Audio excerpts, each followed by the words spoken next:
여러분 안녕하세요. 디니아러 고세트제이냐 topic 1의 넘버 15နဲ့16ကိုလေ့လာမှာပါ။အဲ့တော့သူဘာလုပ်ခိုင်းလဲဆိုတော့ကြည့်မယ်နော်။다음을 듣고 가장 알맞은 그림을 고르십시오.အဲ့တော့다음을 듣고 아빠を나타비요. 가장 알맞은အမှန်ကန်ဆုံး 그림을 ပုံကို고르십시오. ရွေးပြီးပါကစာကြုံအဲ့တော့ဒီပုဒ်ကိုလေးမှတ်ပြီးထားရယ်နော်အဲ့တော့သူပြောတာကိုနားထောင်မယ်အဲ့တော့နံပါတ်15မှာဆိုလို့ရှိရင်သူကပုံလေးပုံပေးထားတယ်ပုံလေးပုံပေးထားပြီမဲ့သူကပုံတစ်ပုံအကြောင်းကိုပဲသူကပြောမှာအဲ့တော့ဒီမှာပုံလေးကိုတစ်ချက်ကြည့်ကြည့်မယ်နော်ဘာလုပ်နေလဲဆိုတာကို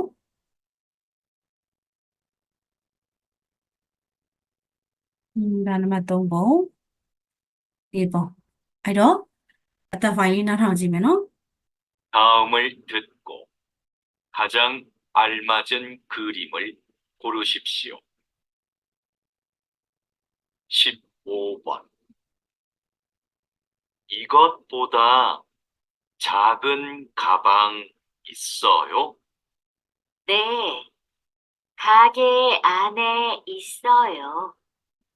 들어와서 보세요. 다시 들으십시오. 이것보다 작은 가방 있어요? 네, 가게 안에 있어요. 들어와서 보세요.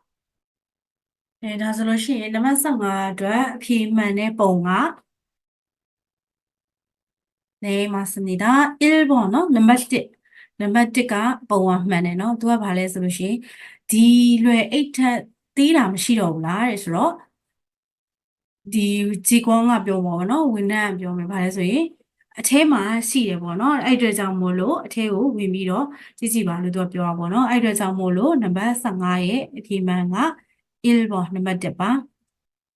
တော့နံပါတ်16ကိုကြည့်မယ်เนาะနံပါတ်16ကကျတော့ပုံလေးကဘာလုပ်နေလဲဆိုတော့ဒီမှာအဇွဲဖွင့်နေရเนาะဒါနံပါတ်2ပုံဒီမှာတုပ်ဖို့အတွက်အဝတ်ပေးနေရเนาะ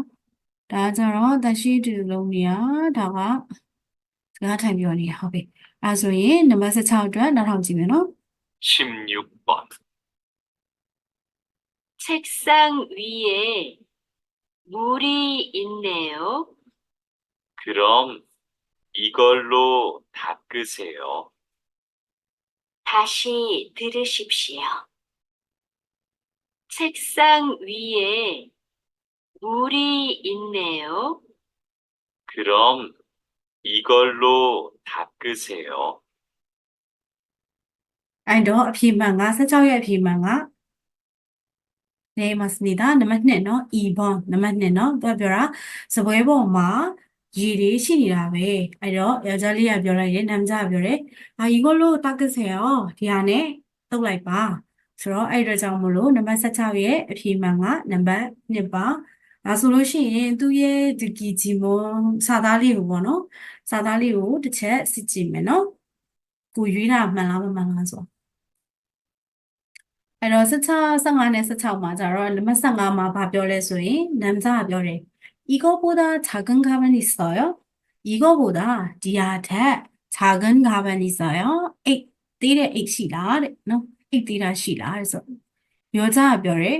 네 가게 안에 있어요. 들어와서 보세요.ဟုတ်ကဲ့ 가게 안에 있어요. ဆိုဆိုင်ထဲမှာရှိပါတယ် 들어와서 보세요. ဝင်ပြီးတော့ကြည့်ပါ